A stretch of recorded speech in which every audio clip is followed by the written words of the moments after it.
38મો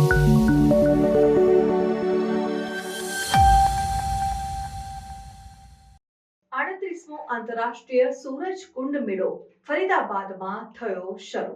ભારતની સાંસ્કૃતિક વૈવિધ્યતાનો ઉત્સવ 38મો આંતરરાષ્ટ્રીય સૂરજકુંડ મેળો 7મી ફેબ્રુઆરી 2025ના રોજ સૂરજકુંડ ફરીદાબાદ હરિયાણામાં શરૂ થયો છે। આ રંગીન મેળો 23મી ફેબ્રુઆરી 2025 સુધી ચાલે છે। દર વર્ષે લાખો દર્શકો આ મેળા માટે આવે છે અને જે ભારત અને અન્ય દેશો પાસેથી પરંપરાગત હસ્તકલા, કળા, નૃત્ય, સંગીત અને ખોરાકનું અદ્વિતીય મિશ્રણ રજૂ કરે છે।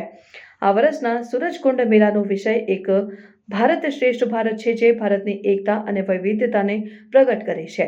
આ વિષય દેશના વિવિધ પ્રદેશોના સાંસ્કૃતિક એકીકરણને પ્રદર્શન કરે છે અને વિવિધ પરંપરાઓ, કલા, રૂપો અને ભાષાઓ સાથે એક એકત્રીકૃત રાષ્ટ્રની ભાવના પ્રોત્સાહિત કરે છે।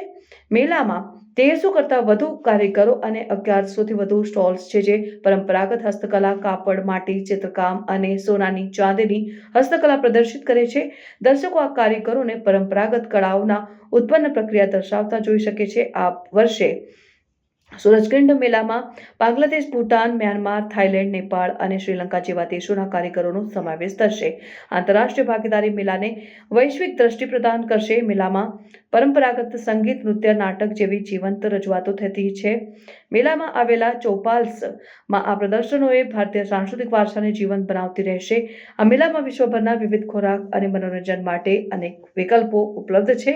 પરિવાર સાથે આ મેળામાં શ્રેષ્ઠ મનોરંજન અને સાહસિક રમતોનો આનંદ લઈ શકો છો।